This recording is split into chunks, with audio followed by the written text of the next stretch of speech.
dá ali foi a prova de que escolhi o caminho certo. Se eu Mas agora acreditasse em você segura alguma a tua onda coisa... aí. Se eu acreditasse em alguma coisa, eu diria isso é um sinal dizendo, É tipo Fábio... assim, é isso, mas ainda não. Mas ainda não. O que é maravilhoso. Essa voz pareceu a voz de Deus lá do Hermanoteu. Sim. É o Chico Anísio, a voz de Deus. Você vê? E aí, mas foi a melhor coisa do mundo, porque realmente, assim, seria péssimo que ali eu fosse, porque eu não sabia escrever. Eu não era ator, eu não tinha nada, eu só tinha muita vontade. Então foi a melhor coisa que aconteceu foi eu me formar na escola de teatro, 3 anos e meio estudando, conhecer gente, porque eu não conhecia ninguém no Rio. Você acha que se você tivesse entrado naquele momento, se tivesse dado uma louca nela e falado, vem, você acha que você... Tipo, poderia ter se queimado e ter desperdiçado uma chance? Provavelmente, porque eu era muito cru ali, eu não tinha... Não sei o quanto também eu tinha uma... Tem o vício da juventude, da verdade, da entrega, que é muito sedutor. Assim, quando você vê uma pessoa muito verdadeira, querendo fazer aquilo com muita vontade, a gente fica meio seduzido mesmo por aquilo. Nossa, que interessante aquilo. Mas eu não tinha muito para oferecer mesmo. Na verdade, eu fui começando a aprender a escrever quando eu entrei na escola de teatro. Porque daí eu comecei a escrever uns esquetes, eu comecei a escrever umas coisas loucas. Tive contato com teatro, comecei a ir a peças, a ler Cal é peças. referência, né? A Cal é totalmente referência, os professores incríveis. Aí eu conheço o Marcos Magela, é da minha turma. Então a gente começa a fazer umas coisas juntos e de repente eu encontro o Paulo Gustavo. E aí a minha turma era eu, o Magela e o Paulo Gustavo. E aí a gente começa a fazer palhaçada, a gente fica junto. E aí a gente começa a ficar um na casa do outro e fazer as nossas maluquices. Eu vi o vídeo que você postou na época que ele estava internado. Eu vi o vídeo que você postou de vocês zoando. Aquilo foi muito engraçado. Vocês na casa ali zoando. Nossa, aquilo foi muito engraçado. E aí eu comecei a escrever pra mim e pro Paulo, porque o Marquinhos repetiu de ano, e o Marquinhos não acordava, ele não ia nos nossos ensaios, o Marquinhos era uma maravilha.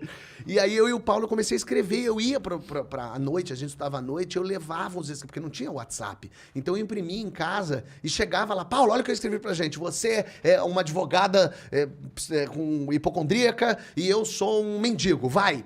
E aí o Paulo lia ali na hora, a turma juntava pra ler e a gente fazia umas leituras, e o Paulo falava, não, isso aqui tem que ser desse jeito, eu mexia para no dia seguinte levar, e a gente começava a trocar umas ideias e gravar umas coisas de esquete. E eu escrevia tanto esquete que daí umas outras, porque daí eu e o Paulo viramos meio um acontecimento na escola, porque eram os meninos engraçados, que estavam o tempo todo fazendo alguma coisa. Então as pessoas começaram, as outras turmas que tinham acabado de entrar, começaram a querer fazer textos meus.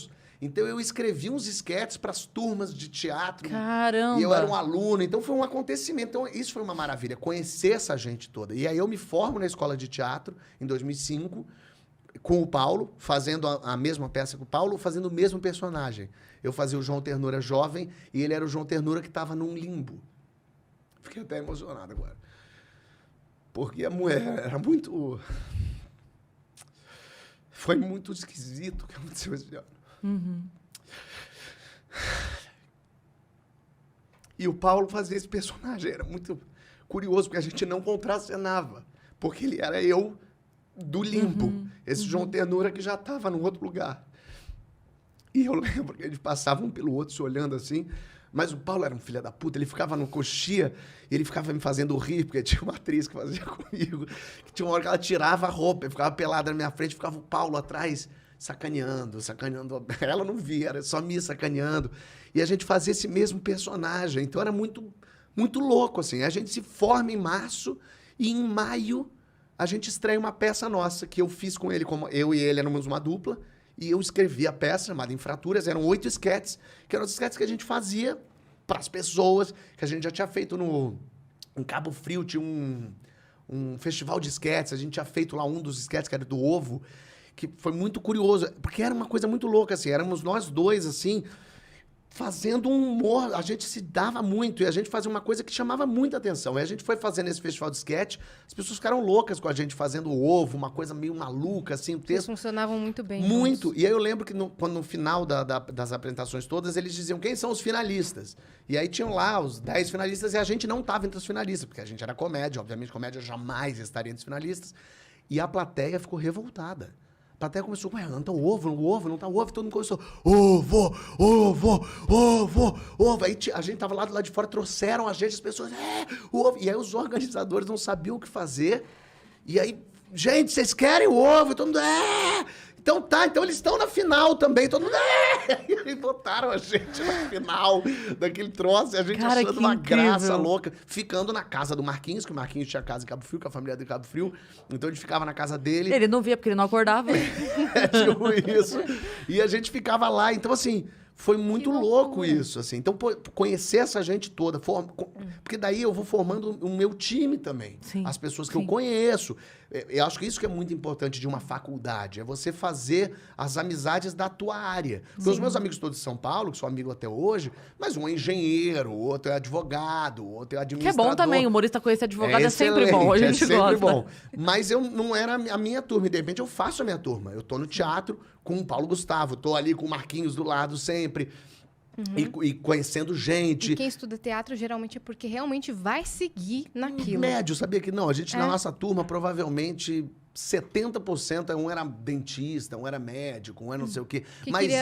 Mas assim, talvez tivesse o sonho de fazer, mas a vida é muito dura. Não dá pra você... Eu tive a sorte, eu era super privilegiado. Eu morei na casa da minha tia, não precisei pagar conta nenhuma. Meus tios pagavam todas as contas pra mim. Então eu podia ficar escrevendo esquetes de madrugada, e acordar tarde, fazer cursos e ficar fazendo maluquice com o Paulo Gustavo, entendeu? E uma outra coisa que acontece também é que, diferente de outras profissões, o ator mediano, o artista mediano, ele não consegue se sustentar tão bem. O que eu digo assim, um dentista pica, ok, ele vai ser muito pica, mas um dentista mediano, ele se sustenta legal.